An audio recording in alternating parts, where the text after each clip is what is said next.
अच्छा, ये लोग करगिल में जा रहे हैं क्या? आज तो सुन लो मेरे भाई, आज तो मत जाओ, देश के साथ तो वफादारी रखो, ध्यान रखिए, विचार करिए। बोले वहां की सड़कें इतनी साफ जैसे शीशे की सड़कें हों। मैंने कहा बड़ी तारीफ कर रहा है तू। बोले महाराज वहां की सड़कों पर थूक दो तो पेनल्टी लगती है, ध्यान रखना। थूक नहीं सकते, वहां पीक को निगलना पड़ता है। हिंदुस्तानी तो बिना रगड़ा और मसाला के जाता नहीं है, लेकिन वहां लगा ले। कहते ना ऊंचे लोग ऊंची पसंद। कौन बोला? माणिक चंद। माणिक चंद नहीं मेरे भाई, मूरख चंद। माणिक चंद काय को कहते उसको?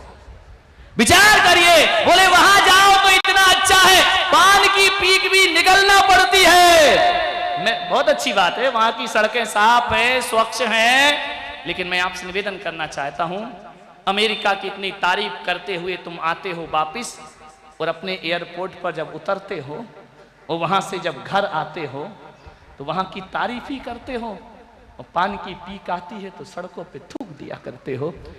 एक बात बताओ मेरे हिंदुस्तानियों, क्या इस देश को महान बनना, इस देश की उन्नति करना केवल नेताओं का काम है?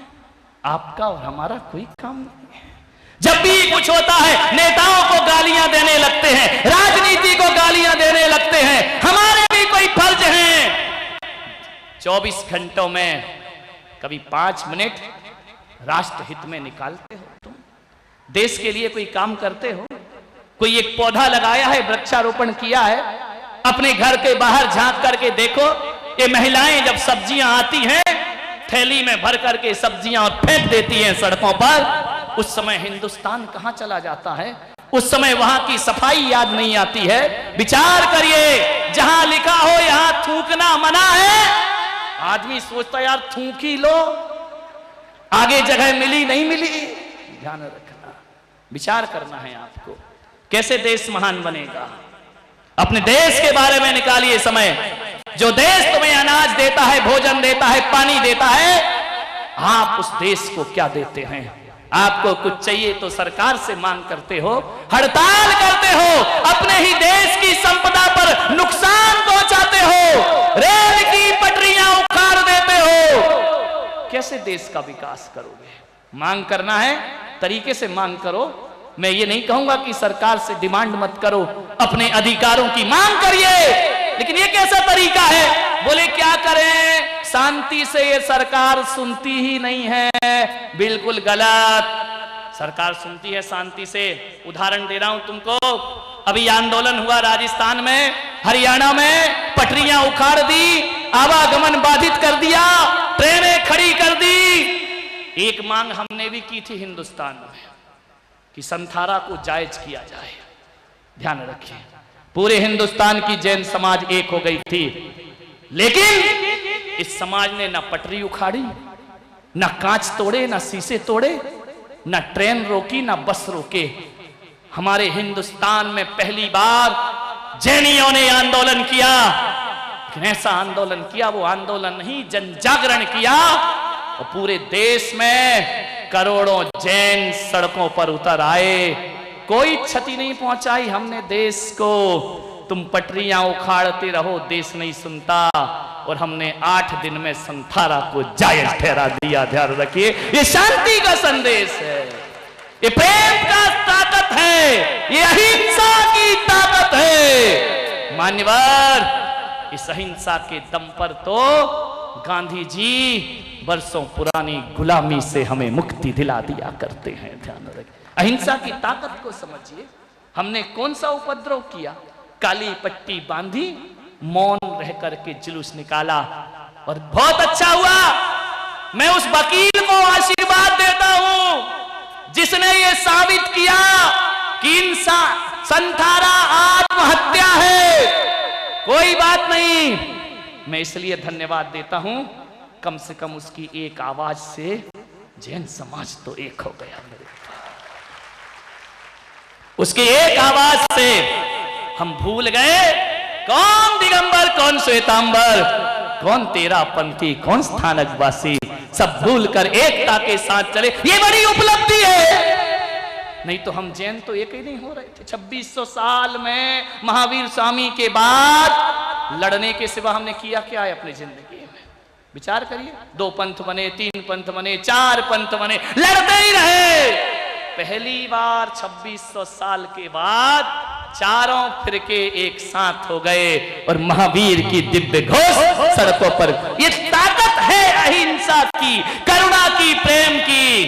ध्यान रखना, कितने भी अणु बम बना ले, पाकिस्तान कहता हमने अणु बम इसलिए नहीं बनाया कि अलमारी में रखेंगे।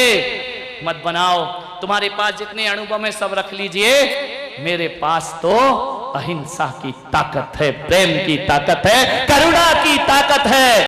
वह ताकत ऐसी ताकत है जहां सारे शस्त्र निशस्त्र हो जाया करते हैं। ध्यान रखिए, हमारा बहुत दायित्व है इस समाज और देश के प्रति, इस राष्ट्र के प्रति। हमें सोचना है, हमें इस देश को महान बनाना है।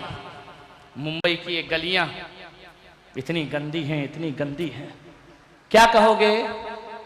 म्युनिसिपालिटी नहीं सुनती, हम क्या करें? गंदा कौन करता है? हम ही लोग करते हैं ना।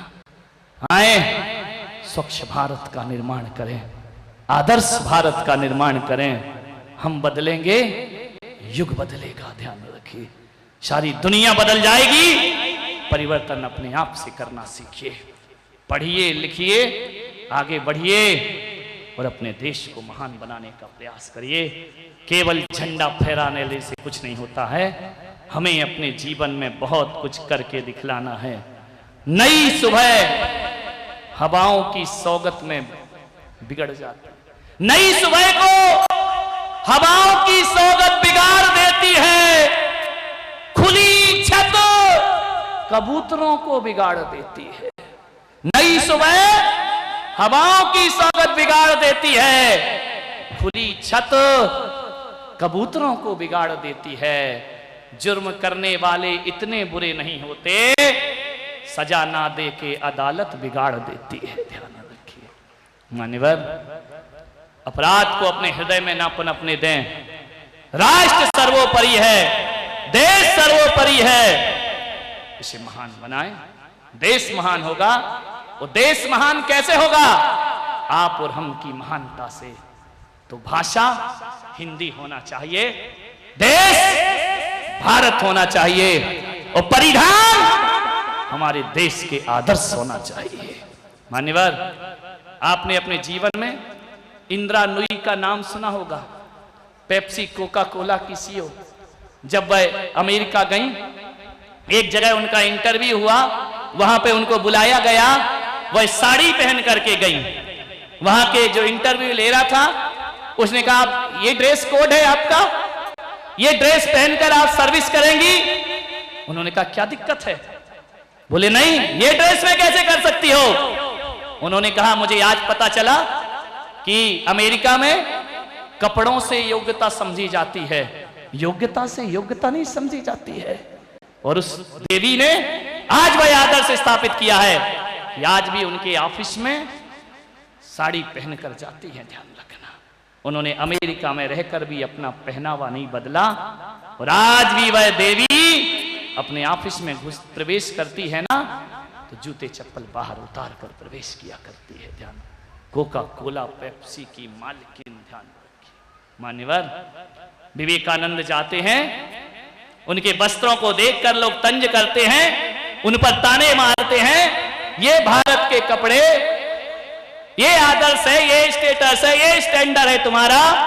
विवेकानंद कहते हैं कि मुझे मालूम है मेरे भारत का स्टेटस उसके चरित्र से है, 2 कौड़ी के दर्जी से इस देश का चरित्र नहीं बना करता है। ध्यान रखिए।